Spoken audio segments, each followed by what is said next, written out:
Выборчий участок номер 1 Брэскай заходняй выбарчай акругі. Без 5 хвілін 8. Выбарчая камісія і назіральнікі ў поўным складзе. Скрыня для галасавання апячатваецца. Доўга чакаць выбаршчыкаў не прыходзіцца. Іх тут нямала 1560. 26% з выбором вызначыліся загадзя. Наш долг принять участие в выборах. Мы надеемся, что мы также дальше будем жить в нашей мирной стране, трудолюбивой, свободной.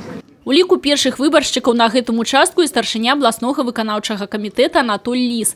Павіншаваўшы членаў выбарчай камісіі з галоўнай палітычнай падзеі года, кіраўнік вобласці выканаў свой грамадзянскі абавязак. Галоўным крытэрыем свайго выбару Анатоль Ліс адзначыў вопыт практычнай работы з людзьмі, які мае кандыдат. Прежде всего, голос надо отдавать за тех, которые, на мой взгляд, более опытные, которые имеют опыт практической работы, руководителями работали предприятий или в других сферах, значит, которые в трудовых коллективах работали, больших трудовых коллективах. Конечно, у них, значит, больше опыта и, наверное, более плодотворно они могут работать. Но вместе с тем и молодежь, потому что на наше место же должны приходить и молодые. Поэтому, конечно, и молодежи тоже место в парламенте. Я прежде всего хотел бы, чтобы проявили активность избиратели.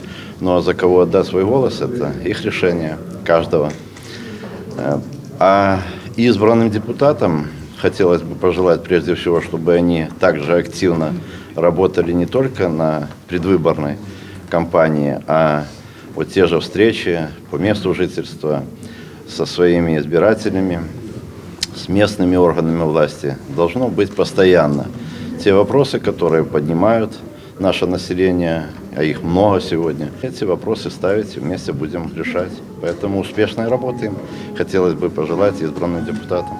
Жыхарам Брэскай вобласці належыць выбраць у парламент 16 прадстаўнікоў рэгіёна. У выбарчай гонцы удзельнічаюць 66 кандыдатаў. За выбарамі на участках назіраюць як нацыянальныя, так і міжнародныя назіральнікі.